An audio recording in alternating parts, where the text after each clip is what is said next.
when Clara Bennett lifted her dust veil in the middle of Millfield's town square, revealing the fire scars that had haunted her for months. She expected the familiar looks of pity and revulsion, but Cowboy Caleb Morrison's reaction was nothing like what any woman, scarred or not, had ever received. As accusations of murder swirled around her, and her dark past collided with an impossible present, Clara discovered that sometimes the very thing we believe makes us unlovable becomes the key to finding our truest self. But would the truth about that fatal night in Kansas City destroy her chance at happiness, or finally set her free? The scorching August sun beat down on Millfield's dusty main street like a blacksmith's hammer on red-hot iron. Clara Bennett pressed herself against the wooden wall of Henderson's general store, watching 3 children chase a spotted pig between the wagon wheels, while their mothers called after them with voices that carried both laughter and worry. Her gloved fingers trembled as she adjusted the lace veil that covered her face from forehead to chin. The delicate fabric had become her constant companion over the past 3 months, as essential as breathing and twice as painful.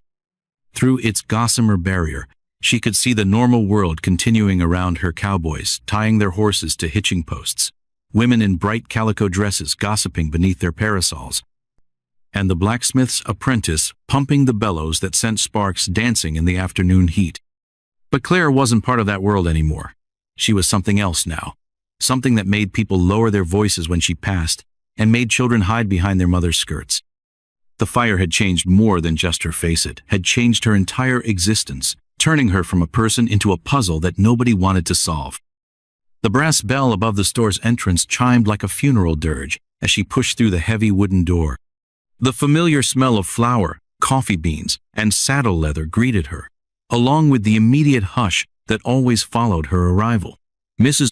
Henderson, a woman whose sharp tongue could strip paint from a barn wall, stopped mid-sentence in her conversation with 2 other ladies from town.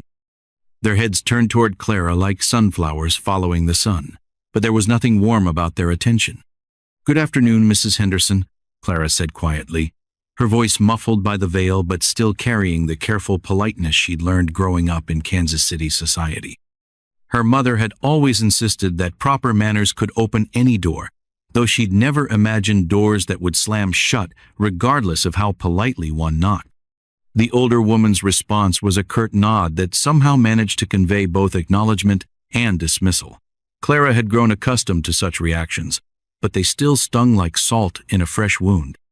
She moved through the narrow aisles with practiced efficiency, her shopping list clutched in one gloved hand, while the other steadied her against the wooden shelves. Behind her, she could hear the whispered conversation resuming, though the words were too soft to make out clearly.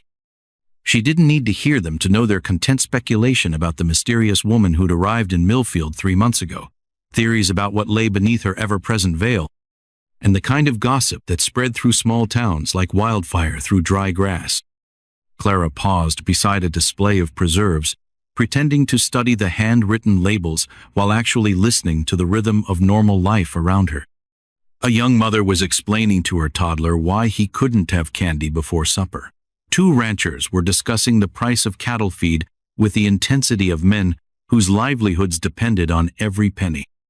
An elderly gentleman was complaining about his rheumatism with the satisfaction of someone who'd found his life's calling in cataloging physical discomfort. These were the sounds of belonging, of being woven into the fabric of a community where your presence was expected and your absence would be noticed. Clara remembered that feeling from her life before the fire, when she'd been invited to tea parties and church socials, when young men had called on her father asking permission to escort her to dances. That woman felt like a character from a book she'd read long ago, so distant that she sometimes wondered if she'd imagined her entirely. The bell chimed again, and Clara glanced toward the door to see who else might be joining this afternoon's shopping expedition. What she saw made her breath catch in her throat like a fishhook snagging silk. A man filled the doorway not just in height, though he had to duck his head to clear the frame, but in presence. He wore the practical clothes of someone who worked with his hands and spent his days under the open sky. Worn leather chaps, a shirt that had seen better years but was clean and well-mended, and boots that bore the scars of honest labor. But it was his face that made Clara forget to breathe. It was weathered by sun and wind, marked by the kind of lines that came from squinting at distant horizons and laughing at campfire stories.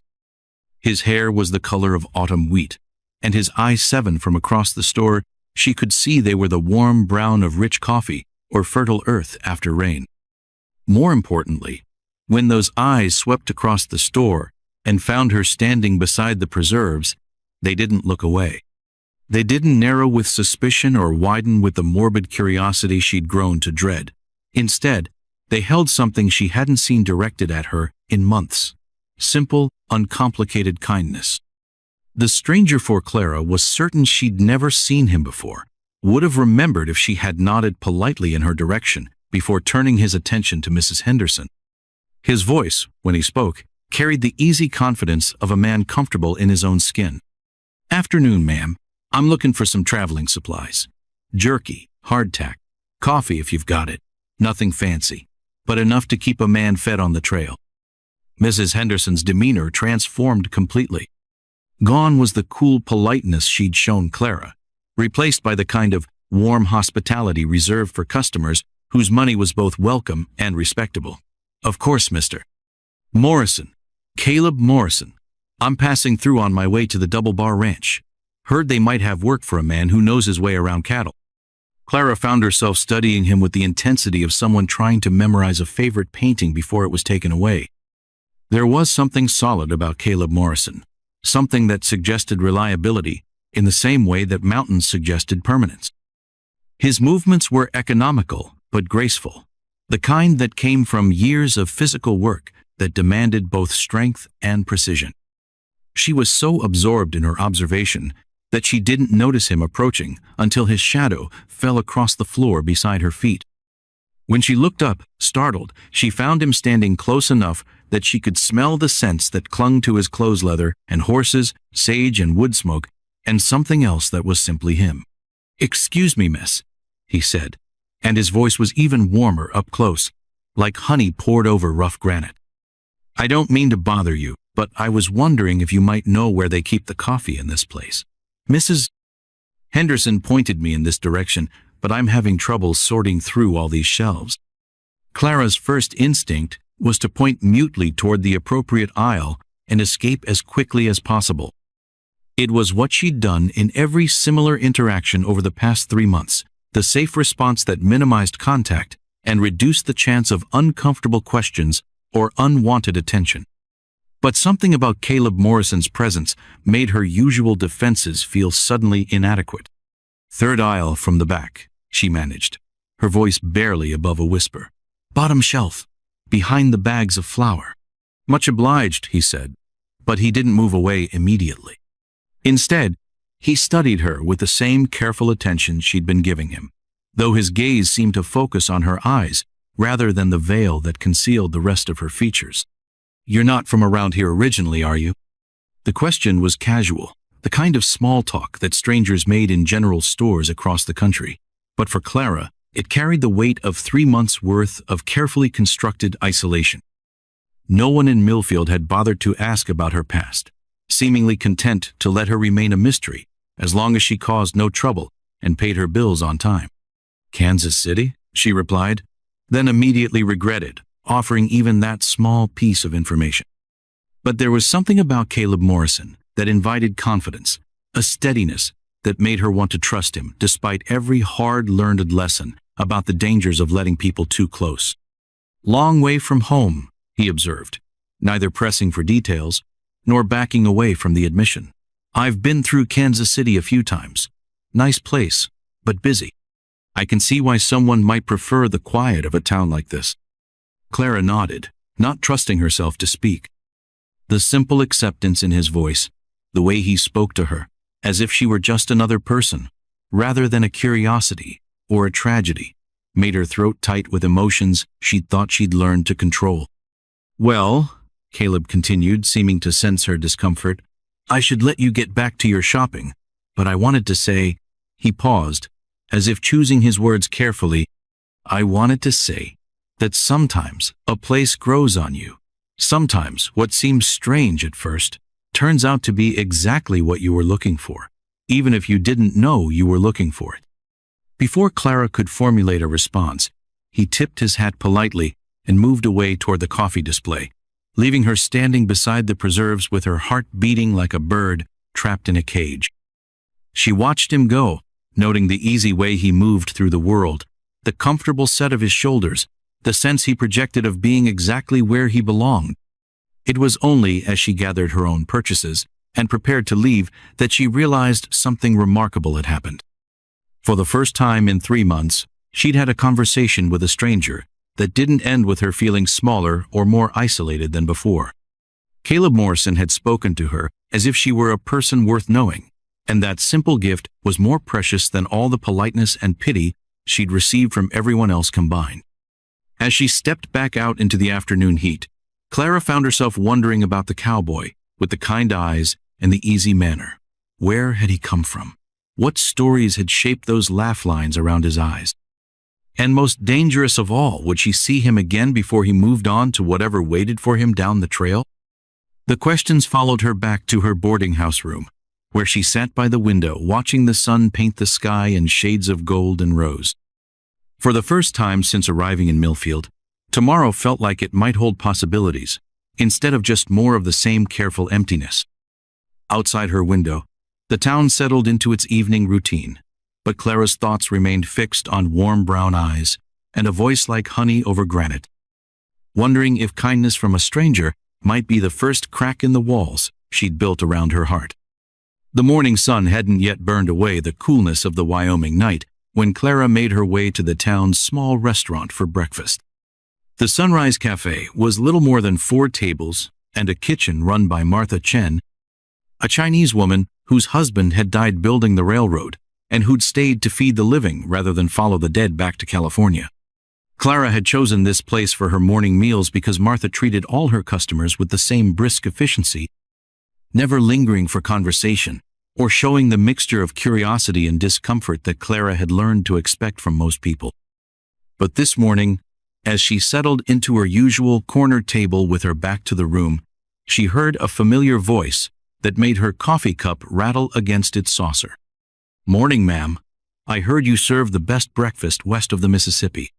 Caleb Morrison's voice carried the easy warmth of someone accustomed to making friends wherever he went. Clara didn't turn around, but she could hear Martha's pleased laughter and the scrape of a chair being pulled out from one of the other tables. Her hands trembled slightly as she raised her cup to her lips, trying to drink her coffee through the thin fabric of her veil without drawing attention to the awkward process. "You heard right, cowboy," Martha replied in her slightly accented English. "Eggs, bacon, hotcakes, and coffee that'll wake the dead. Sound good to you?" "Sounds perfect. And ma'am, I appreciate you not asking too many questions about where I'm headed or where I've been. Some folks can't seem to help themselves when it comes to other people's business." Clara's breath caught. Was he talking about her encounter with him yesterday? Or was this simply the natural caution of a man who lived on the move? She found herself straining to hear his conversation while pretending to study the menu she'd memorized weeks ago. "Questions are like salt," Martha said philosophically. "Little bit makes everything better. Too much ruins the whole meal." Caleb's laughter was rich and genuine. "I'll have to remember that one. Mind if I ask what brought you to Millfield? This seems like a long way from anywhere for someone to end up by accident." "Railroad brought my husband. Accident took him away. Millfield gave me a place to stay." Martha's voice carried the matter-of-fact tone of someone who'd made peace with life's unpredictability. "Better than some places. Worse than others. People here mind their own business mostly, which suits me fine." Clara found herself nodding slightly.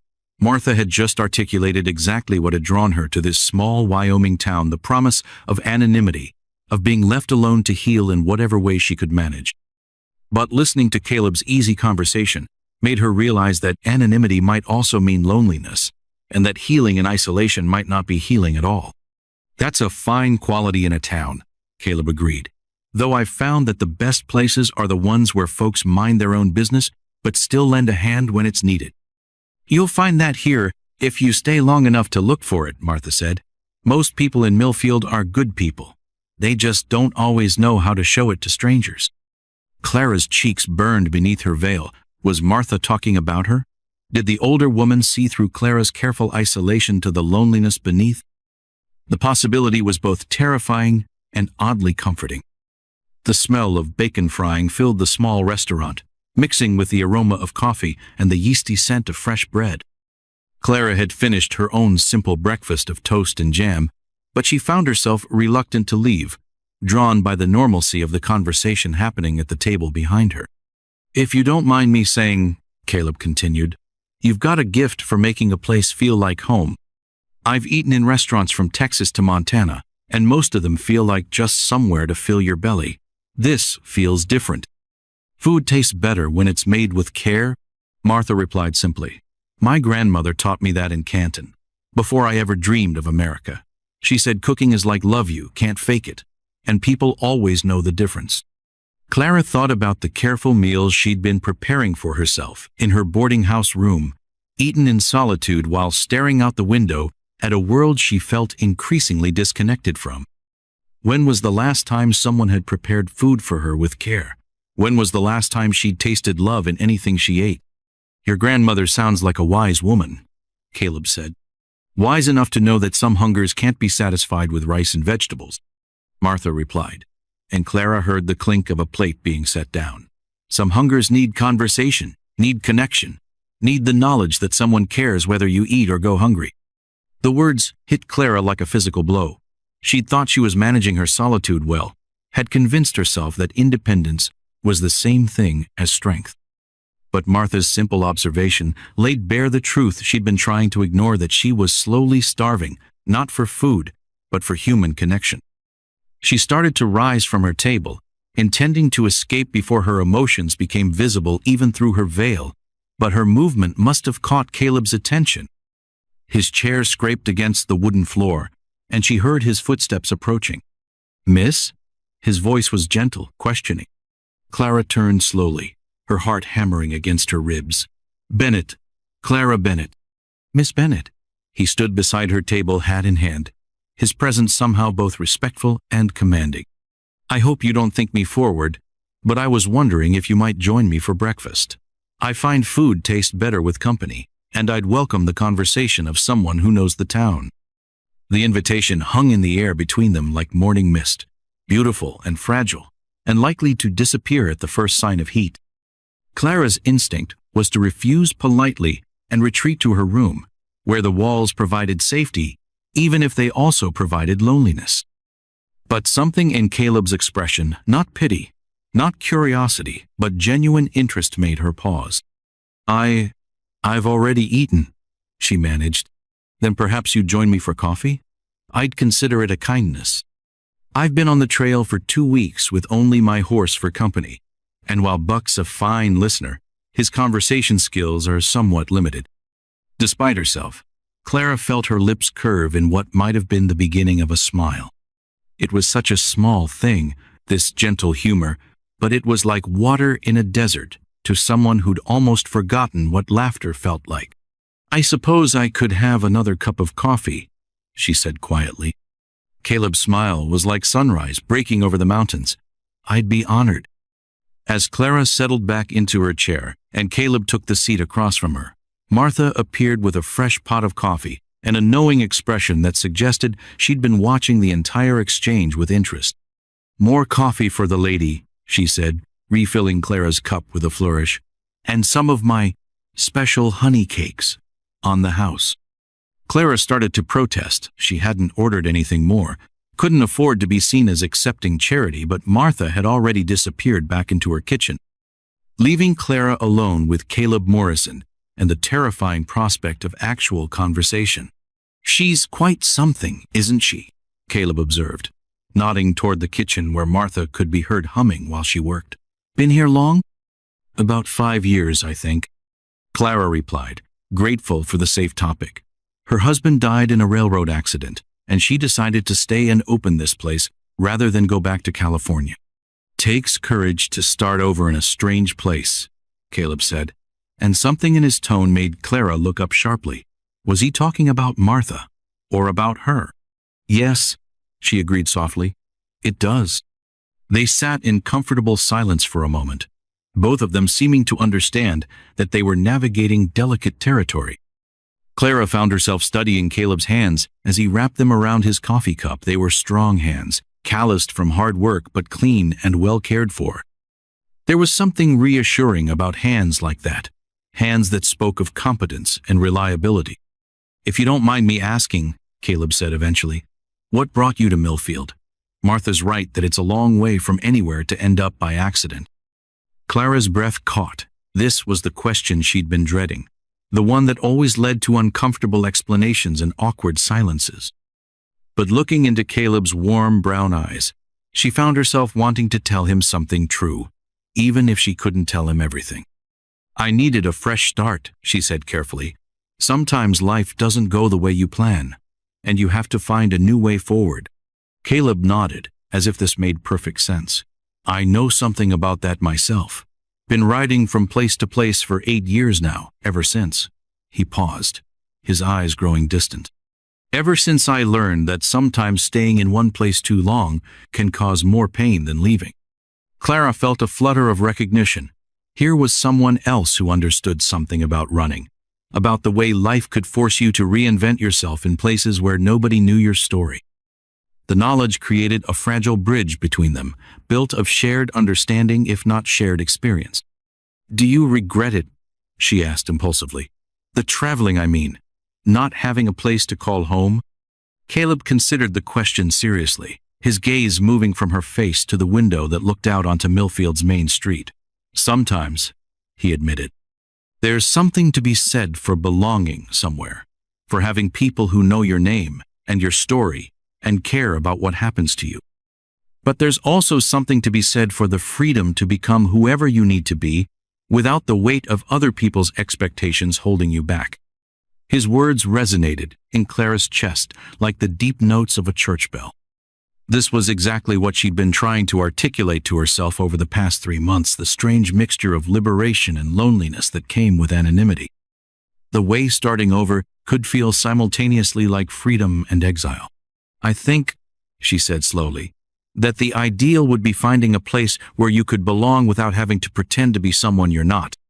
Caleb's smile was soft and understanding. "That sounds like wisdom, Miss Bennet. The trick, I suppose, is recognizing such a place when you find it." Martha emerged from the kitchen carrying a plate of golden honey cakes that filled the restaurant with the scent of cinnamon and sweetness. She set them on the table between Clara and Caleb with the satisfied expression of someone who took pride in her work. "Try these," she instructed. "My grandmother's recipe, but I added some Wyoming wildflower honey. Sometimes the best things come from mixing old wisdom with new possibilities." As Clara bit into the delicate cake, she wondered if Martha was talking about more than just baking.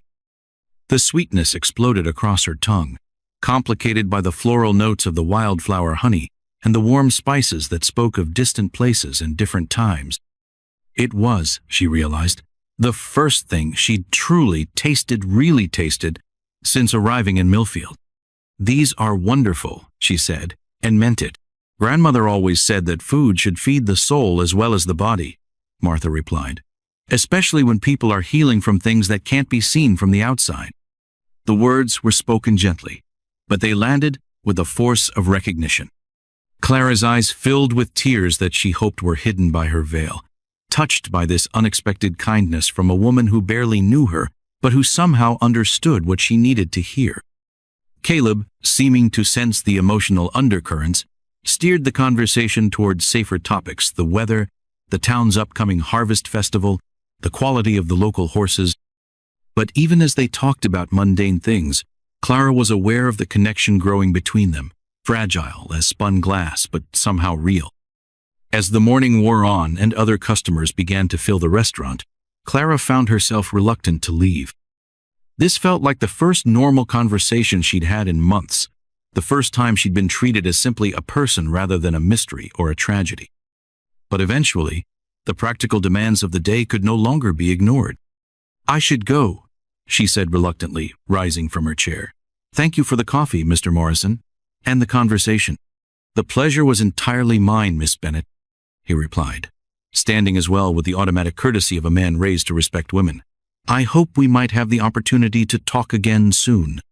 As Clara made her way toward the door, she heard Martha say quietly to Caleb, "That one's been carrying a heavy load for a long time.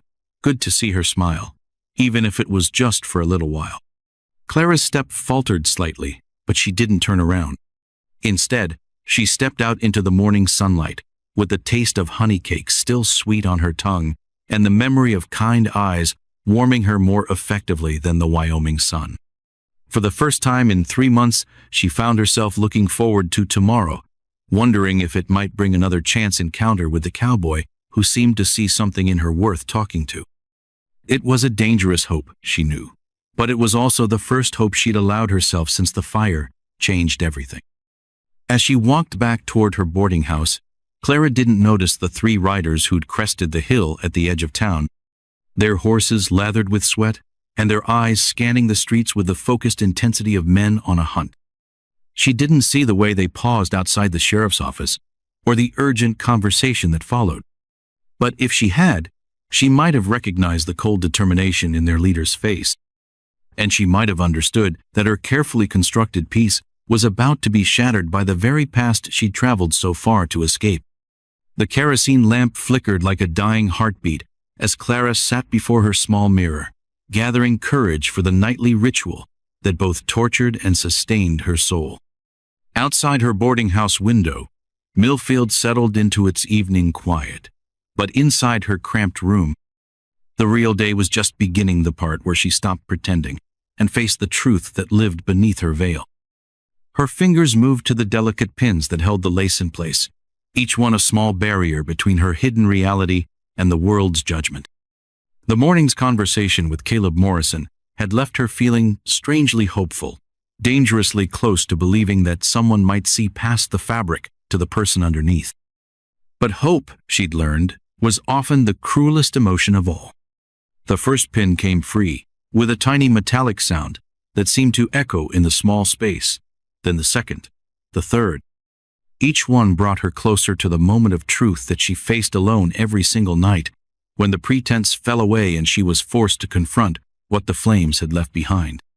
The veil slipped from her face like autumn leaves falling from a dying tree, pooling in her lap in a whisper of white lace and broken dreams. Clara forced herself to look in the mirror, to see what everyone else would see if they knew her, secret the twisted skin that pulled at the left side of her mouth, the scarred flesh that turned her smile into something that frightened children and made grown men look away in discomfort. "I'm too ugly," she whispered to her reflection, the words falling from her lips like stones into still water. They were the same words she spoke every night, a ritual of self-punishment that had become as essential as breathing. No one could ever love this. No one could ever want this. She traced the scars with one finger, following the path the fire had burned across her cheek and down her neck. Dr. Patterson had told her the truth. With gentle kindness, the damage was permanent, would never fade, would mark her for the rest of her life. But what he hadn't told her, what she'd discovered for herself in the months that followed, was how completely those marks would change not just her appearance, but her place in the world. Before the fire, Clara Bennett had been the kind of woman who received flowers and poetry, who had her dance card filled at every social gathering, who could walk into a room and feel welcome.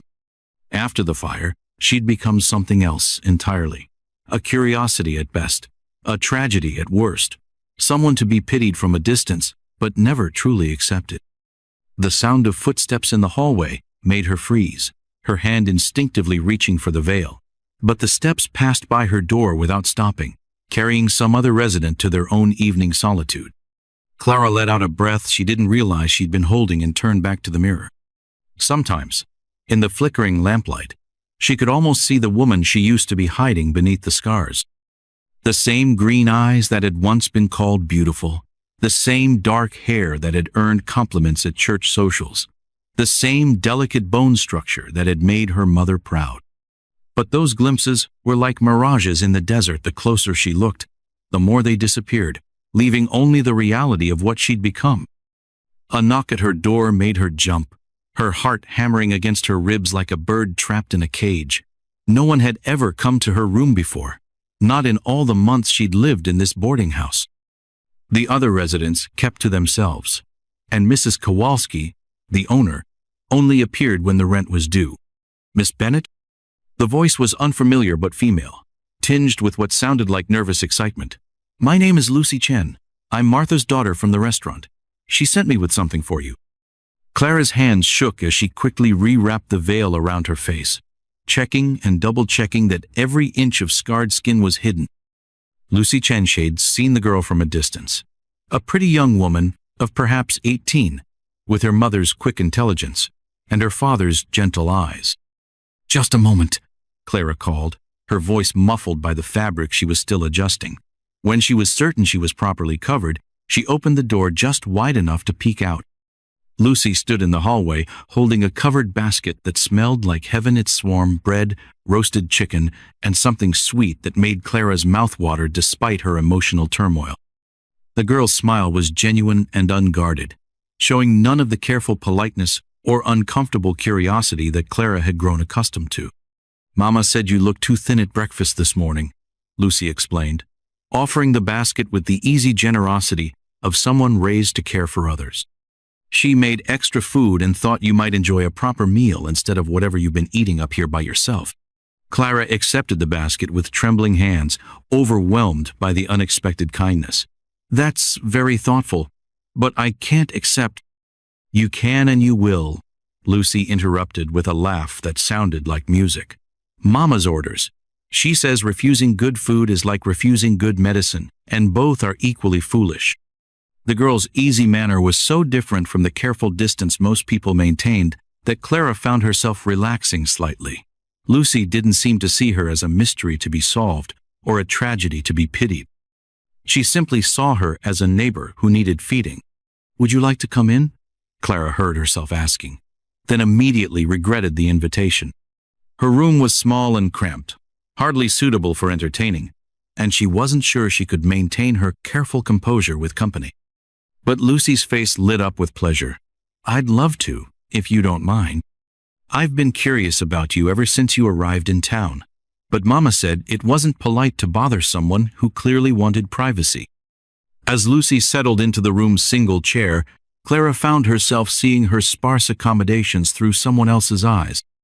The narrow bed with its faded quilt, the washstand with its cracked mirror, the single window that looked out onto the alley behind the building. It wasn't much, but it had been enough for someone who'd thought she needed nothing more than a place to hide. "This is cozy," Lucy said diplomatically, though Clara could see her taking in the room's obvious loneliness. "Very peaceful."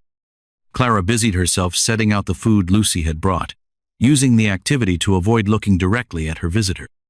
The basket contained treasure-still warm bread that filled the room with yeasty fragrance, sliced chicken that practically fell off the bone, pickled vegetables that added bright color to the simple meal, and a small jar of what looked like honey. "Your mother is very kind," Clara said, her voice carefully modulated to hide her emotions. "I don't deserve such generosity." Lucy's response was immediate and fierce. "Everyone deserves kindness, Miss Bennet. Everyone deserves to know that someone cares whether they eat or go hungry, whether they're lonely or content, whether they're struggling or thriving."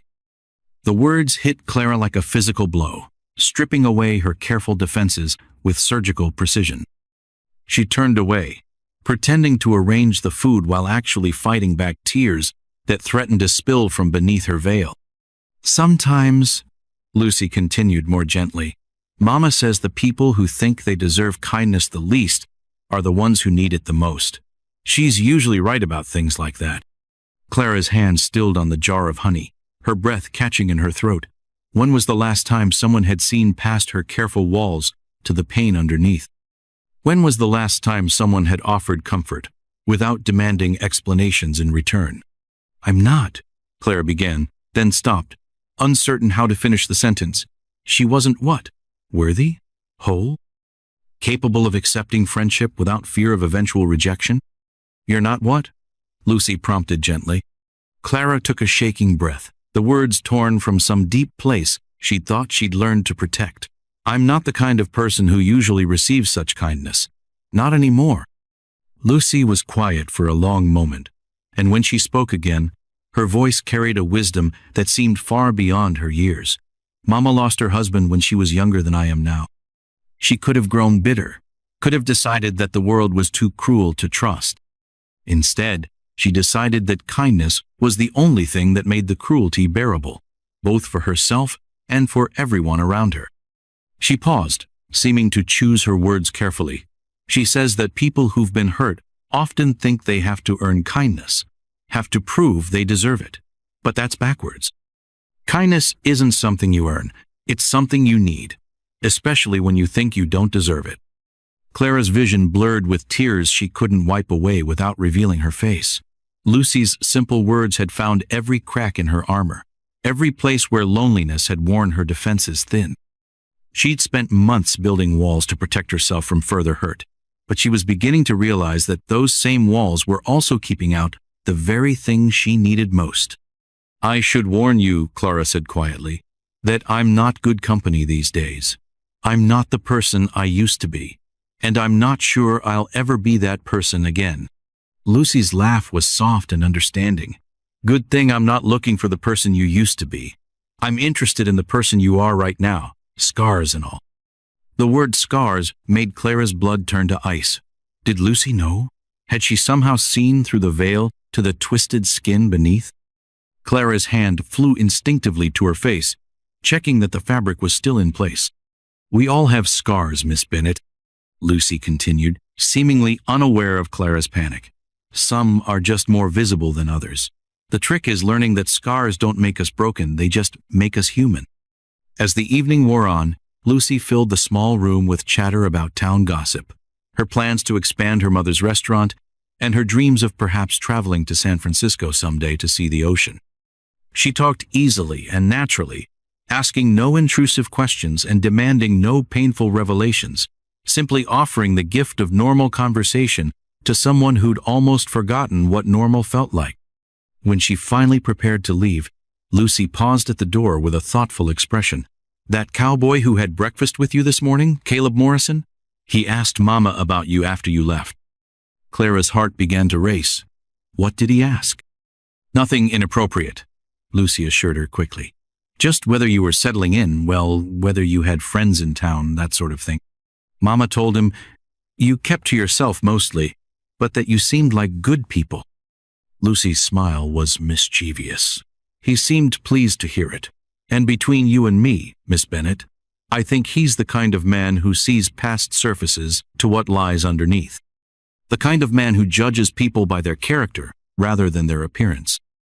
After Lucy left, Clara sat in her small room, surrounded by the lingering warmth of unexpected friendship and the tantalizing possibility that perhaps, just perhaps, she wasn't as alone in Millfield as she'd believed. The food Lucy had brought was delicious, but it was the conversation that truly nourished her, feeding a hunger she'd almost forgotten she carried. As she prepared for bed, Clara found herself thinking about Caleb Morrison's kind eyes and Lucy Chen's generous heart, about Martha's wisdom and the small acts of kindness that had somehow found their way past her defenses. For the first time in months, the mirror's reflection seemed less like an enemy and more like a challenge, and not something to hide from, but something to face with whatever courage she could muster. Tomorrow, she decided, she would venture out earlier, perhaps visit the general store when it was busier, maybe even speak to some of the other townspeople.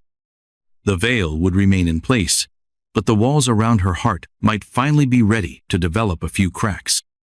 She didn't know that 3 riders had made camp just outside of town, or that one of them had been asking careful questions about a woman matching her description.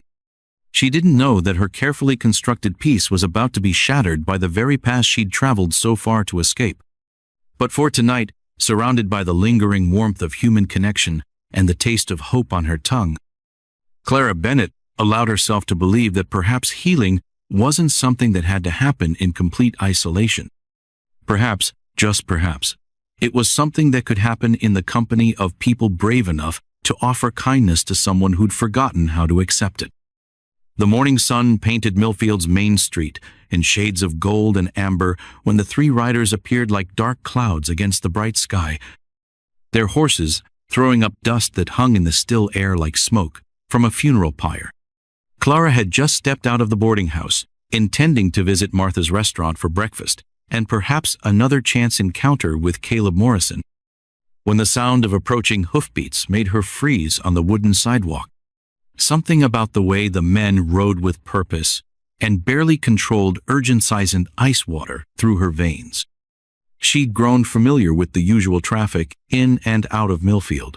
Ranchers riding in for supplies, travelers passing through on their way to somewhere else, young men racing their horses for the simple joy of speed. But these riders were different. These men rode like hunters who'd finally caught the scent of their prey. The lead rider was a man Clara recognized with the sick certainty of someone seeing their worst nightmare take physical form. Theodore Beaumont sat his horse with the same arrogant authority he'd displayed in Kansas City, his expensive suit and polished boots marking him as someone who'd never done an honest day's work in his life. His pale eyes swept across the town with calculating precision, taking inventory of everything he saw like a general surveying a battlefield. Clara pressed herself back against the wall of the boarding house, hoping the morning shadows would hide her from view. But even as she tried to make herself invisible, she knew it was too late. Beaumont's gaze found her with the inevitability of a compass needle finding north, and his smile was the cold expression of a snake that had finally cornered its prey. "Miss Clara Bennett," he called out, his voice carrying clearly across the town square and causing several townspeople to stop their morning activities and stare. "We've been looking for you for quite some time." The words fell into the morning quiet like stones into still water, sending ripples of curiosity and tension through the growing crowd of onlookers. Clara could feel their eyes on her, feel the weight of questions she couldn't answer and suspicions she couldn't address. Her carefully constructed anonymity was crumbling around her like a house built on sand. Beaumont dismounted with theatrical precision, his movements calculated to draw maximum attention. His two companions remained on their horses, hands resting casually but meaningfully on their holstered weapons. These weren't lawmen, Clara realized with growing dread. These were hired guns, men who solved problems with violence when words proved insufficient.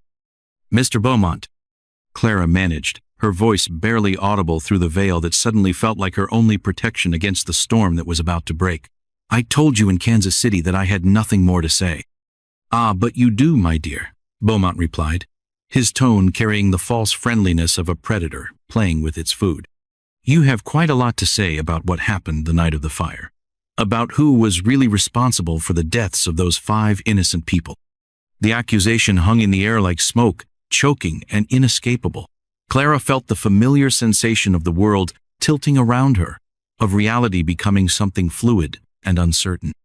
She'd fled Kansas City to escape exactly this moment, this public exposure of her deepest shame and most private pain. "I don't know what you're suggesting," she said, but her voice had lost all its strength, coming out as little more than a whisper. "I'm not suggesting anything," Beaumont replied smoothly, his pale eyes never leaving her face. "I'm stating facts. You were the last person to leave the boarding house that night. You were seen arguing with Mrs. Morrison just hours before the fire started. And most interesting of all, you disappeared the very next day, before anyone could ask you the difficult questions." Each word was a carefully aimed blow, designed to strip away her defenses and leave her exposed to the judgment of everyone within earshot. Clara could feel the crowd's attention sharpening, could sense the way suspicion was beginning to replace curiosity in their expressions. But it was the name that made her blood turn to ice in her veins. Morrison. Martha Morrison. The woman who died in the fire had been named Morrison, and Caleb Morrison was standing not 20 feet away, having emerged from the restaurant at the first sound of commotion. Clara watched in horror as understanding dawned in Caleb's warm brown eyes, saw the exact moment when kindness began to war with suspicion in his expression. His aunt, the woman Clara had failed to save, had been Caleb's aunt, and he was learning this terrible truth in the worst possible way. "Is it true?" Caleb asked, his voice cutting through the crowd's murmur like a blade through silk. "Were you there when my aunt died?" The question hung between them like a sword suspended by a thread. Clara could feel the entire town watching, waiting for her answer. She could lie, could deny everything and hope that somehow the truth would never catch up with her. But looking into Caleb's eyesight that had shown her the first kindness she'd known in months, she found she couldn't add deception to the weight of guilt she already carried. "Yes," she whispered, the word breaking like glass in her throat. The admission sent a ripple of shock through the gathered crowd, but Clara barely noticed their reaction. Her attention was focused entirely on Caleb's face, watching as something precious and fragile died in his expression. The kindness she'd treasured was still there, but it was being slowly strangled by doubt and pain and the terrible mathematics of coincidence. Beaumont's satisfaction was almost palpable. You see, she admits it. She was there when 5 innocent people died, and then she ran like the guilty party she is. "That's not," Clara began, but Beaumont cut her off with a gesture that spoke of practiced courtroom dramatics. "Save your protestations for the judge, Miss Bennet. We're here to escort you back to Kansas City, where you'll finally answer for what you've done."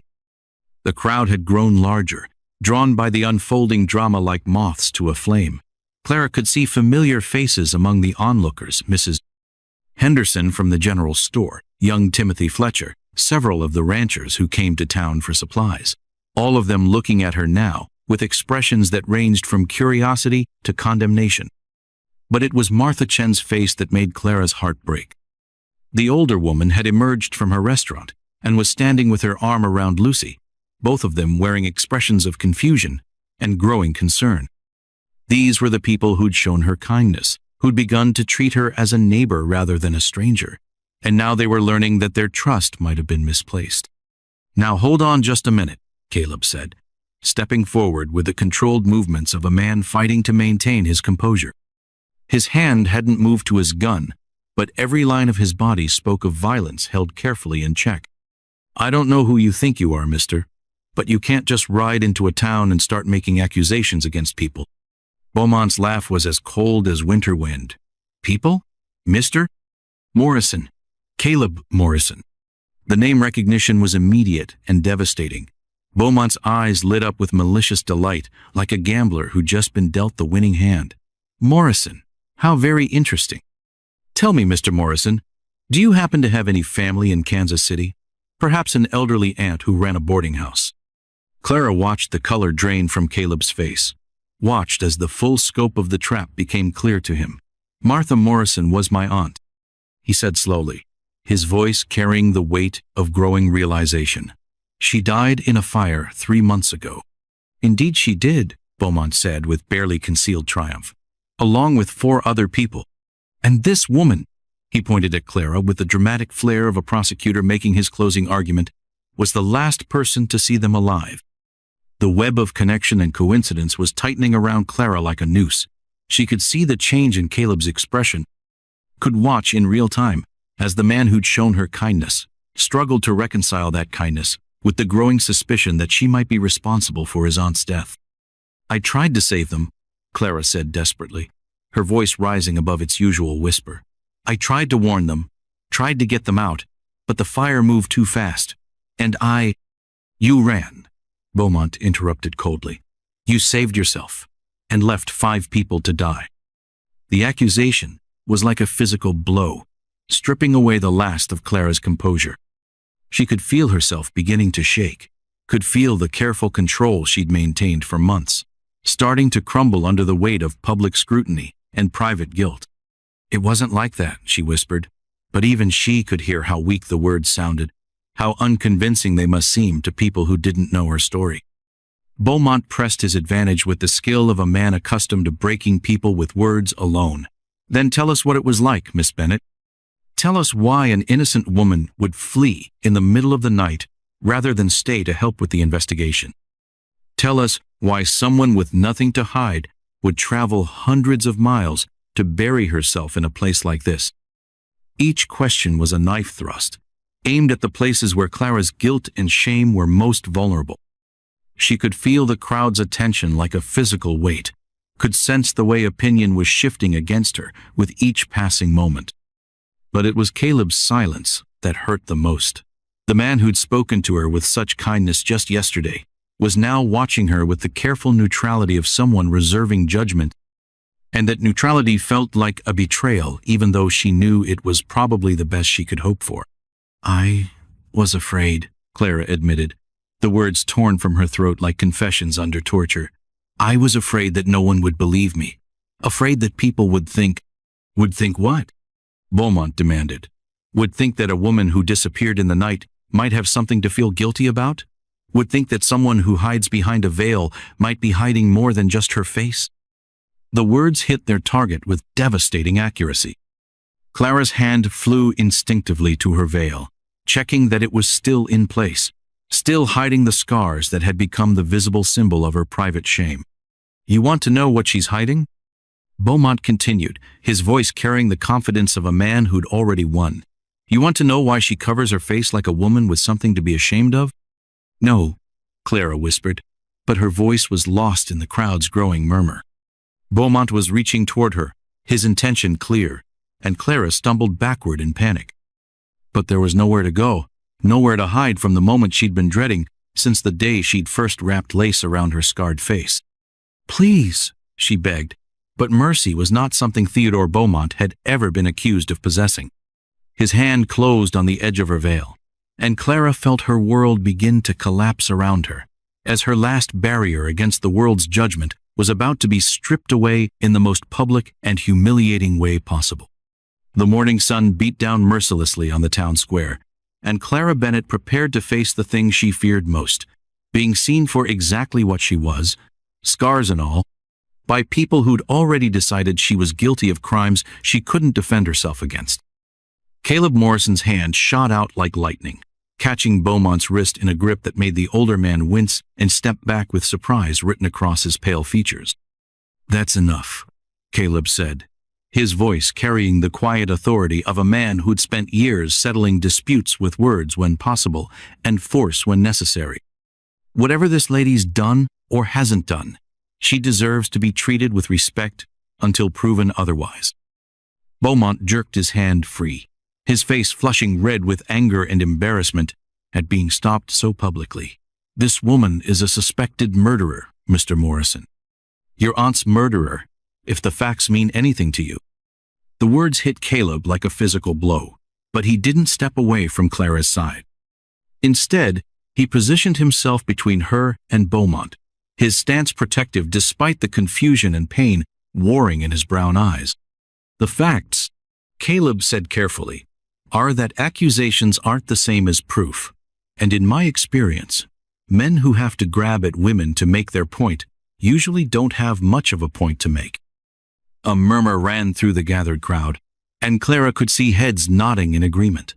Caleb Morrison might be a stranger to most of them, but he carried himself with the kind of quiet confidence that inspired trust. Beaumont, on the other hand, was beginning to look like exactly what he was, a bully who'd expected an easy victory and was finding unexpected resistance. "You're making a mistake, Morrison," Beaumont said, his voice dropping to a threatening whisper. "This woman has fooled you the same way she fooled everyone in Kansas City. But the truth has a way of coming out, no matter how deeply it's buried." Clara's breath came in short, sharp gasps as she watched the confrontation unfold around her. Part of her wanted to step forward, to tell Caleb to move aside and let Beaumont do his worst. The truth was going to come out eventually. It always did. Maybe it would be better to face it now, in the bright morning sunlight, rather than live in constant fear of discovery.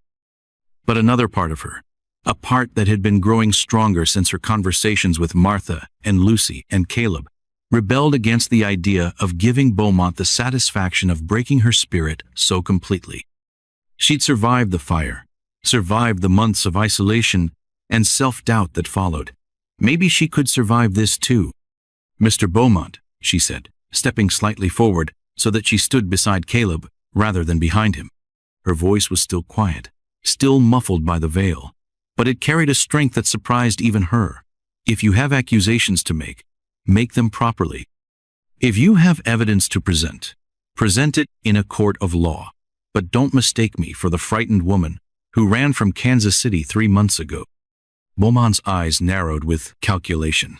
"And what woman are you now, Miss Bennett? Still hiding behind that veil? Still running from the truth about what you did that night?" I'm a woman who's learned the difference between guilt and shame, Clara replied, and the words felt like stepping off a cliff into empty air. I'm a woman who's tired of letting other people decide what she's worth. The crowd had grown silent, sensing that they were witnessing something more significant than a simple dispute. Even Beaumont's hired men had straightened in their saddles, hands moving instinctively toward their weapons as they sensed the shift in the morning's dynamics. Martha Chen pushed through the crowd, her small frame radiating the kind of protective fury that only a mother could muster. Lucy followed close behind, her young face set with determination that matched her mother's. "What's this about?" Martha demanded, her accented English sharp with anger. "What's this man doing to Clara?" "This man," Beaumont said with exaggerated politeness, "is conducting official business. This woman is wanted for questioning in connection with 5 deaths by fire in Kansas City." Martha's expression didn't change, but she moved to stand on Clara's other side, creating a small wall of support that made Beaumont's superior numbers seem less overwhelming. "Clara," Martha said simply, "did you set that fire?" The question was asked without drama, without accusation, just a straightforward request for truth from someone who'd shown kindness and deserved honesty in return. "No," Clara replied, her voice steady for the first time since Beaumont's arrival. "I didn't set the fire. But I couldn't save the people who died in it, and I've been carrying that failure ever since." Martha nodded as if this made perfect sense. Failure to save is not the same as choosing to harm. Any fool can see the difference. Beaumont's face darkened with frustration. This woman fled the scene of a crime. "This woman," Martha interrupted with steel in her voice, "fled from men like you, men who would rather find someone to blame than find the truth. Men who see a scared, hurt woman and think she looks like an easy target." Lucy stepped forward, her young voice clear and strong. "Clara's been nothing but kind since she came to Millfield. She pays her bills, keeps to herself, and doesn't cause trouble for anyone. If she was really a murderer, don't you think we'd have noticed by now?" Other voices began to join in, townspeople who'd watched Clara's quiet presence over the past 3 months and formed their own opinions. Mrs. Henderson surprised everyone by speaking up from the back of the crowd. "That girl's been in my store dozens of times," the older woman declared. "Always polite, always respectful, always paid her bills in full. Doesn't act like someone with a guilty conscience to me." Beaumont was beginning to look less like a conquering hero and more like a man whose carefully planned ambush was falling apart around him. His hired guns were shifting nervously, clearly uncomfortable with the way the crowd's mood was turning against them. "This is all very touching," he said, his voice tight with controlled anger. "But it doesn't change the facts. This woman was present at the scene of 5 deaths, and she fled rather than cooperate with the investigation." "Then maybe," Caleb said quietly, "you should tell us exactly what kind of investigation you conducted. Because, from where I'm standing, it looks like you rode straight here without bothering to talk to any law enforcement." Beaumont's pause was just a fraction too long, and that hesitation told everyone present everything they needed to know about the official nature of his mission. "I represent interested parties who want to see justice done," he said finally. "What interested parties?" Martha demanded. "Who sent you here? Who's paying you to terrorize a woman who's been trying to rebuild her life?" The questions came faster than Beaumont could answer them, and Clara could see sweat beginning to bead on his forehead despite the morning coolness. This wasn't going according to his plan. He'd expected to find a isolated, frightened woman with no friends to defend her. Instead, he'd found a community that had quietly adopted her as one of their own. "The specifics of my employment are confidential," Beaumont said, but his voice had lost its earlier confidence. "How convenient," Caleb observed. "A man shows up with accusations and hired guns, but he can't tell us who's paying him or why. That doesn't sound much like justice to me." Clara felt something shifting inside her chest, something that had been frozen since the night of the fire finally beginning to thaw. These people, most of whom barely knew her, were standing up for her against a man who'd made accusations they couldn't verify and threats they couldn't ignore. For the first time in months, she didn't feel completely alone. Mr. Beaumont, she said, her voice growing stronger with each word, if you have legal authority to take me anywhere, show your papers. If you have evidence of wrongdoing, present it properly. But if you're just here to intimidate a woman who's already suffered enough, then I suggest you reconsider your choices. The morning sun climbed higher in the sky, and Clara Bennett stood surrounded by unexpected allies, facing down the man who'd haunted her nightmares for 3 months. She was still wearing her veil, still carrying her scars, still haunted by the memories of that terrible night. But for the first time since the fire, she was no longer facing her demons alone. Beaumont's next move would determine whether this confrontation ended in violence or retreat, but Clara was no longer the frightened, isolated woman he'd expected to find. She was someone who'd learned that sometimes the strongest thing you can do is stand still and let other people see you're worth defending. The crowd waited, tension crackling in the air like electricity before a storm, and Clara prepared to face whatever came next with the knowledge that she'd finally found something she'd thought was lost forever: people who believed she was worth fighting for. The sound of approaching hoofbeats cut through the tense morning air like a church bell calling the faithful to prayer, and every head in the crowd turned toward the ridge where a lone rider was descending into Millfield at a pace that spoke of urgent business rather than casual travel. Sheriff Davis of Kansas City sat his horse with the weathered authority of a man who'd spent 20 years keeping the peace in places where peace was always a temporary arrangement. His badge caught the morning sunlight like a small star pinned to his vest, and the thick bundle of papers in his saddlebags rustled with each step his horse took toward the gathered crowd. Beaumont's face went white as fresh snow when he recognized the approaching lawman, and his hired guns shifted uncomfortably in their saddles, like men who suddenly realized they might be on the wrong side of a legal dispute. "Theodore Beaumont," Sheriff Davis called out as he dismounted with deliberate slowness, his voice carrying the weight of official authority across the town square. "Didn't expect to find you here, though I suppose I should have, considering how you've been trying to stay one step ahead of my investigation." The words fell into the morning quiet, like stones into a still pond, sending ripples of understanding through the crowd. Clara felt her knees go weak with something that might have been relief, might have been terror, might have been the simple shock of seeing her nightmare taking an unexpected turn. "Sheriff Davis," Beaumont said, his voice carefully controlled but lacking its earlier confidence, "I was just escorting Miss Bennett back to Kansas City for questioning, as any concerned citizen would." "Were you now?" Sheriff Davis pulled the bundle of papers from his saddlebags and held them up for everyone to see. "Funny thing about that, Theodore. See, I've got some documents here that might interest everyone present. Documents that were found in Martha Morrison's cellar, just like Miss Bennett said they'd be." Clara's breath caught in her throat. The metal box she'd told Martha Morrison about, the evidence the older woman had hidden before the fire had survived. After all these months of guilt and uncertainty, proof of her story had finally come to light.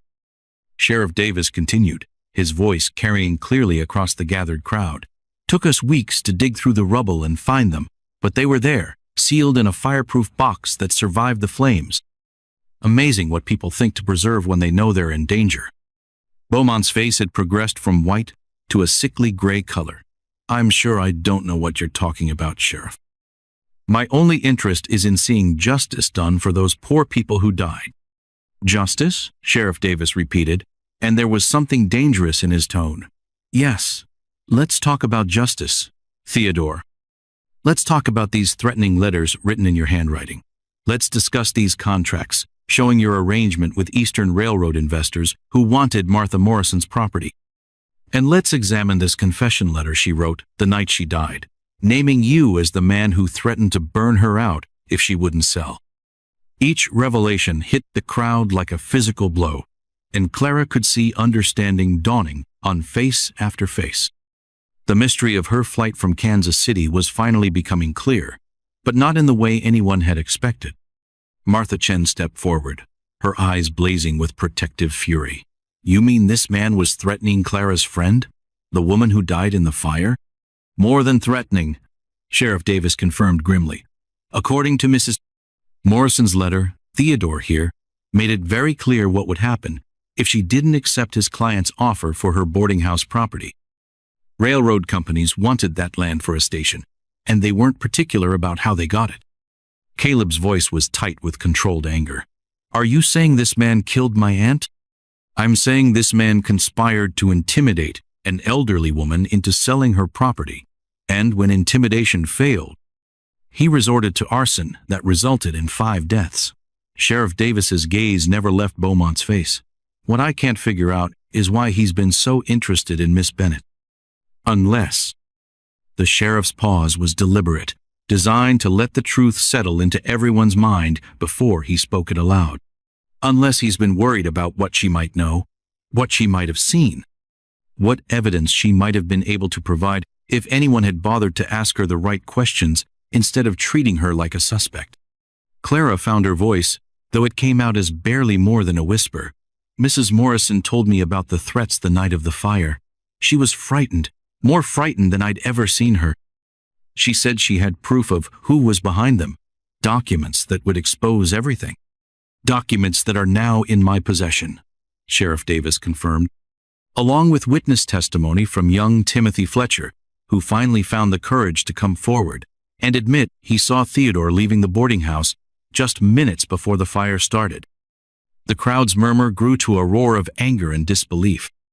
These were people who understood the value of property and the desperation that drove men to violence, but they also understood the difference between legitimate business and cold-blooded murder. Beaumont made one last attempt to control the narrative. This is all speculation and hearsay. You have no proof that I actually set that fire. Don't I? Sheriff Davis smiled grimly and pulled out another document. Timothy Fletcher's sworn statement. 3 other witnesses who saw you in the area that night.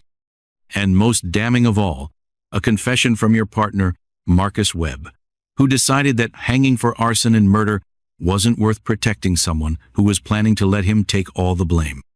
The revelation hit Beaumont like a physical blow, and Clara could see the exact moment when he realized his carefully constructed plan had collapsed completely. His hired guns were already backing their horses away, clearly having no interest in dying for a man who could no longer pay them. Miss Bennet, Sheriff Davis said, turning to face Clara directly, I owe you an apology. If you'd stayed in Kansas City, if you'd been able to speak up immediately, you might have saved us months of investigation. But I understand why you ran. I understand why you were afraid. Clara's voice was stronger now, fed by the growing realization that her nightmare might finally be ending. I tried to save them, Sheriff. I tried to warn them, tried to get them out, but the fire moved too fast, and I couldn't. You couldn't save them all, Sheriff Davis said gently, but you saved yourself, and you preserved the truth by surviving. Mrs. Morrison's letter specifically mentions how you risked your life trying to rescue the other residents. If not for your testimony, we might never have known to look for the evidence she hid. Caleb stepped closer to Clara, his expression transformed from suspicion to something that looked like admiration mixed with regret. You were trying to protect my aunt, weren't you? That's why you were there that night. Clara nodded, tears streaming down her face beneath the veil. She asked me to retrieve the documents from the cellar while she warned the other residents. I was underground when the fire started. By the time you got upstairs, it was too late to save anyone but yourself. Sheriff Davis finished.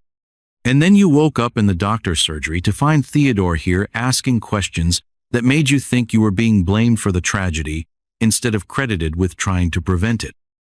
The pieces of the puzzle were finally falling into place, and Clara could see understanding replacing suspicion in the faces around her.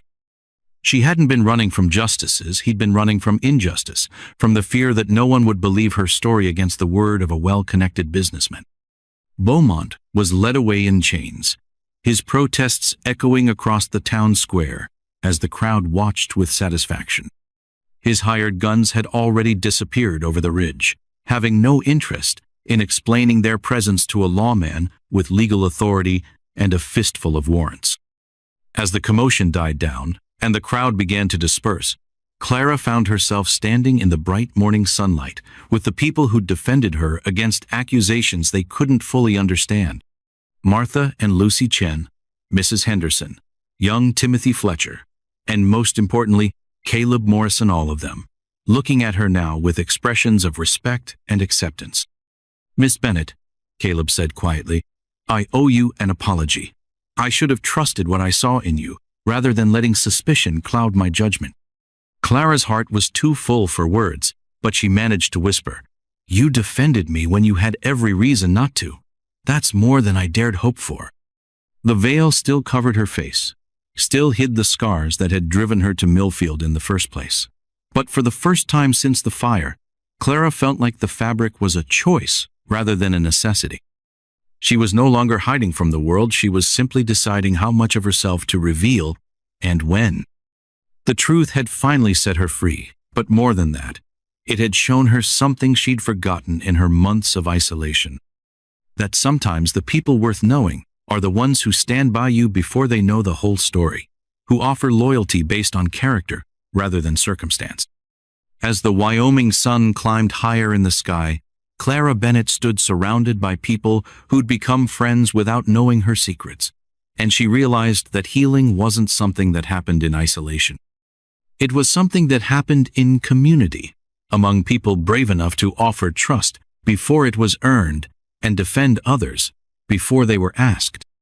Clara's hands trembled like autumn leaves in a storm wind as she reached up to touch the delicate pins that held her veil in place. Standing in the center of Millfield's town square, with half the population watching her every movement with curious, expectant eyes, the truth about the fire had been revealed. Beaumont had been led away in chains, and her name had been cleared of all wrongdoing.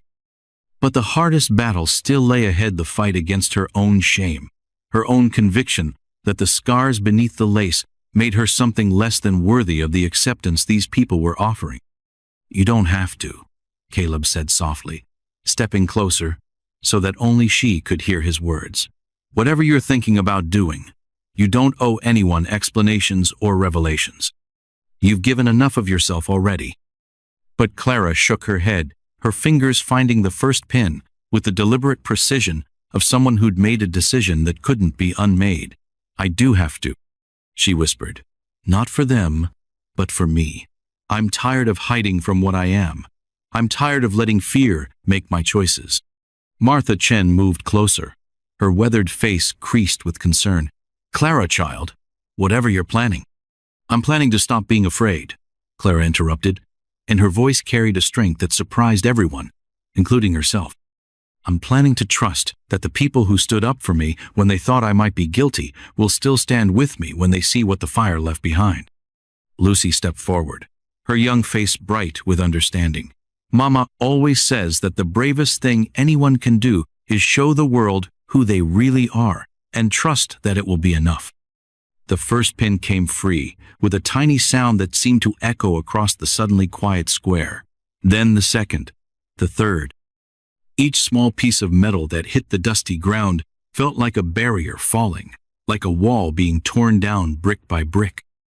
Sheriff Davis, who'd been preparing to mount his horse for the long ride back to Kansas City, paused with one foot in the stirrup. Something in the quality of the silence had caught his attention, some sense that he was about to witness something more significant than the end of a legal case. Mrs. Henderson surprised everyone by speaking up from the edge of the crowd. "That's a brave girl," she said, her usually sharp voice gentle with respect. "Takes real courage to face the world without hiding." The fourth pin fell.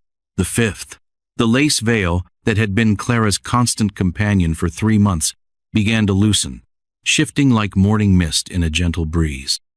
But Clara's hands had stopped shaking. The decision had been made, and there was strange peace in that certainty.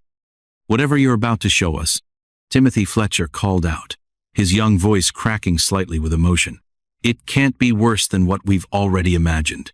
And we're still here, aren't we?" Clara's laugh was watery but genuine. "You might be surprised, Timothy. Fire doesn't leave things the way it found them." "Neither does courage," Martha observed quietly. "Fire can destroy, but it can also purify. It can also reveal what's truly strong enough to survive." The last pin fell to the ground with a sound like a period at the end of a long, difficult sentence. The veil loosened completely, held in place now only by Clara's own hands and her own choice. She could still change her mind, could still wrap the fabric back around her face and retreat to the safety of concealment. Instead, she let it fall. The lace drifted to the ground like a white flag of surrender, pooling around her feet in the dust of Millfield's Main Street. And Clara Bennett stood revealed in the bright Wyoming sunshine, showing the world what months of hiding had concealed.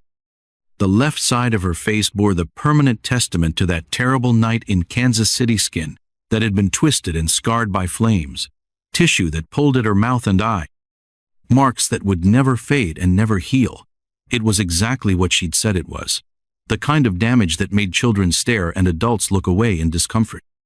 But something remarkable happened in the moment of revelation. Instead of gasps of horror or expressions of pity, the crowd remained silent with what looked like respectful attention. They were seeing her scars, yes, but they were also seeing something else, the woman who had carried those scars with dignity, who had survived not just fire but months of isolation and self-doubt. Caleb was the first to speak, and his voice was steady and warm. "Clara Bennett," he said, as if he were seeing her for the first time, "you are the most beautiful woman I have ever met." The words hit Clara like a physical blow, so unexpected and so sincere that she actually staggered slightly. Beautiful? Her? With her twisted skin and her scarred cheek and her mouth that could no longer form a perfect smile? But Caleb wasn't finished. He stepped closer, close enough that she could see the honesty in his brown eyes, close enough that there could be no mistake about his sincerity. "You're beautiful because you tried to save people when you could have saved only yourself. You're beautiful because you survived something that would have broken most people. You're beautiful because you had the courage to start over in a place where nobody knew your story. And you're beautiful because you just chose to trust us with the truth, even when you were afraid of how we'd react." Clara's vision blurred with tears. She couldn't wipe away without revealing how much his words meant to her. The scars. "The scars are part of your story," Martha interrupted, moving to stand beside Clara with the fierce protectiveness of a mother defending her child. "But they're not the whole story. They're not even the most important part." Lucy nodded eagerly. "Mama's right. The scars show that you survived something terrible, but everything else about you shows how you chose to keep living afterward." Other voices began to join in, townspeople who'd watched Clara's quiet presence over the past 3 months and formed their own opinions about her character. Mrs. Henderson stepped forward with the authority of someone who'd lived long enough to know the difference between surface and substance. "I've been watching you for months, girl," the older woman declared. "Watching how you treat people, how you carry yourself, how you handle your troubles without making them everyone else's burden. Scars don't change any of that." Timothy Fletcher, emboldened by the adults around him, piped up with the brutal honesty of youth. "My pa says that scars are just proof that you were stronger than whatever tried to hurt you. Says they're like medals, except you earn them by surviving instead of by fighting." Sheriff Davis, who'd been quietly observing the entire exchange, removed his hat in a gesture of respect. "Miss Bennett, I've seen a lot of people in my 20 years of law enforcement. I've learned to read character in faces and actions and choices, and I can tell you without hesitation that you're one of the finest people I've ever had the privilege to meet, scars and all." Clara stood in the center of it all, surrounded by acceptance she'd never dared hope for, overwhelmed by the realization that the thing she'd feared most, being seen for what she truly was, had become the source of her freedom. The scars were still there, would always be there, but they were no longer the most important thing about her. Caleb reached out slowly, giving her time to pull away if she chose, and gently touched the scarred side of her face. His fingers were warm and calloused from hard work, and they traced the twisted skin with the reverence of someone touching something precious rather than something damaged. "I meant what I said," he told her quietly. "You are beautiful, Clara Bennett, not despite your scars, but because of everything you are, including the strength it took to survive getting them."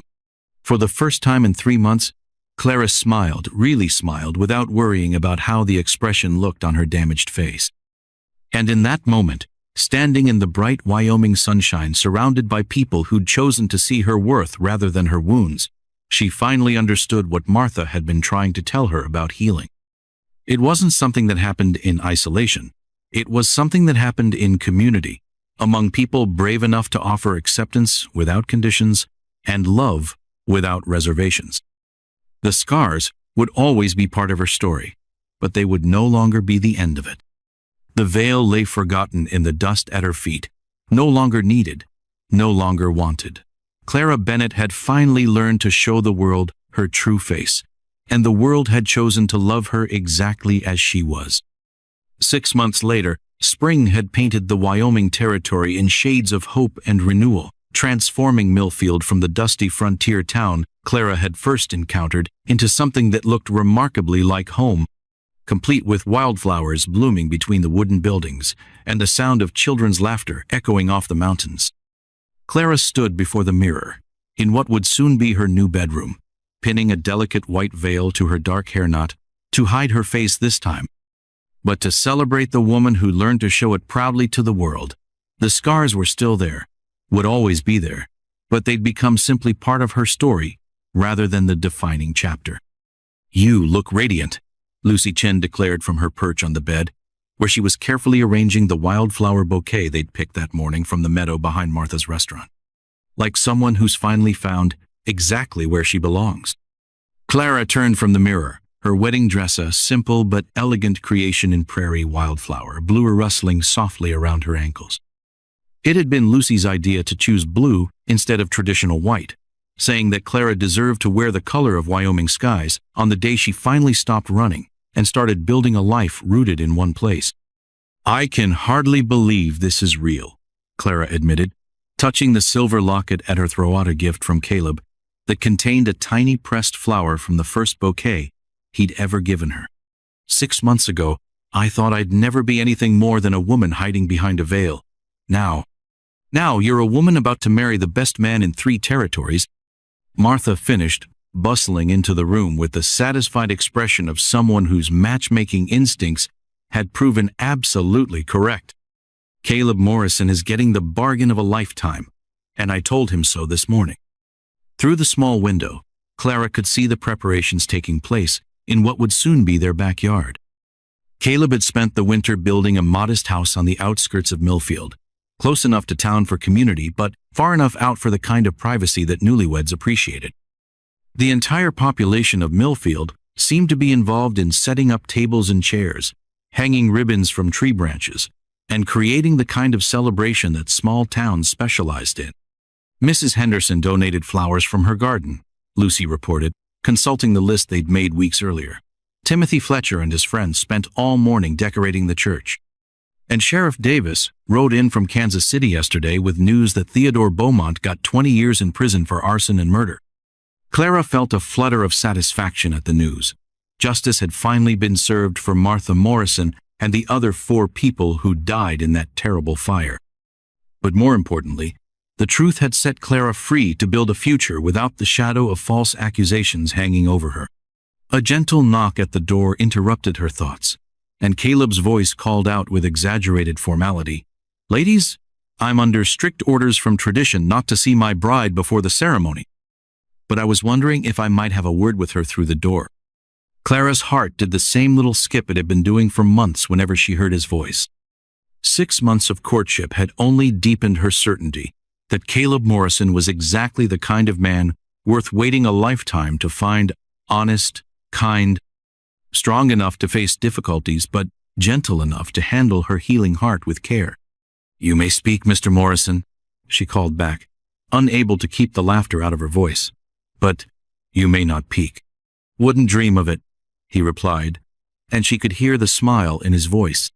"I just wanted to tell you that I've been thinking about what you said the day we met, about how sometimes the best places take time to reveal their true nature." Clara moved closer to the door, pressing her palm against the wood as if she could touch him through it. "And what conclusion did you reach?" "That it's not just places that work that way. The best people reveal their true nature the same way, not all at once, but slowly, like sunrise over the mountains. And Clara, watching you discover who you really are has been like watching the most beautiful sunrise of my life." Tears pricked at Clara's eyes, but they were tears of joy rather than sorrow. "Caleb Morrison, if you make me cry and ruin my wedding face, I'll never forgive you." His laughter was warm and rich. "Can't have that. But I did want you to know that I'm not just marrying you despite your scars or because I can see past them. I'm marrying you because of everything you are, scars included. They're part of what makes you the strongest, bravest, most beautiful woman I've ever known." Martha and Lucy were both wiping their eyes now, clearly moved by the exchange. But it was Martha who spoke up, her voice carrying the wisdom of someone who'd learned hard lessons about love and loss. "That man understands something that took me years to learn," she said quietly. "That love isn't about finding someone perfect. It's about finding someone whose imperfections fit perfectly with your own." As the afternoon wore on and the time for the ceremony approached, Clara found herself thinking about the journey that had brought her to this moment. She'd come to Millfield as a woman fleeing her past, convinced that the fire had destroyed not just her face but her future. Instead, she discovered that sometimes the things we think will destroy us actually prepare us for something better than we'd ever imagined. The wedding ceremony itself was simple but perfect, held in Millfield's small church with every member of the community in attendance. When Caleb lifted her veil, a gesture that echoed the moment she'd first found the courage to show her true face, there were no gasps of surprise or awkward moments of adjustment. There was only the quiet murmur of approval that comes when a community witnesses something truly right happening in a world that often seems determined to prove otherwise. "I've been thinking about promises," Caleb said as they exchanged vows he'd written himself. "About how most people promise to love each other for better or worse, but they secretly hope they'll only get the better parts. I want to promise you something different, Clara. I promise to love you especially in the worst parts, because that's when love matters most. I promise to see beauty in your scars because they're proof of your strength. And I promise to build a life with you where you never have to hide who you are." Clara's own vows were simpler but no less heartfelt. "I promise to stop running from the woman I am and start embracing the woman I'm becoming. I promise to trust your love even when I can't understand it. And I promise to remember that scars don't make us broken, they just make us human." As they walked down the aisle together, hand in hand, Clara caught sight of her reflection in the church's stained glass windows.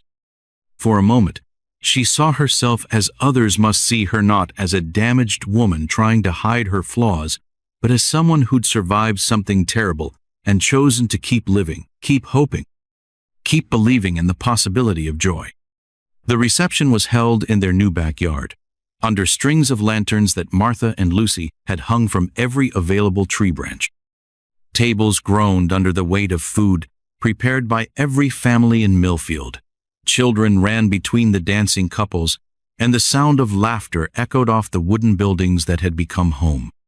As the evening wore on and the stars began to appear in the darkening sky, Clara found herself standing apart from the celebration for a moment, looking out at the vast expanse of prairie that stretched beyond the town's borders. The land was harsh and unforgiving, but it was also honest. It demanded everything from those who chose to make their lives here, but it gave back a kind of strength that could be found nowhere else. "Having second thoughts?" Caleb asked, joining her at the edge of the party. Clara shook her head, her hand moving instinctively to touch the ring on her finger, a simple band of gold that represented not just love, but the promise of a life lived without hiding. No second thoughts. Just gratitude for this place, for these people, for you, for the chance to learn that our scars don't define you, your choices do. Caleb wrapped his arms around her from behind, and they stood together in comfortable silence, watching the first stars appear in the endless Wyoming sky.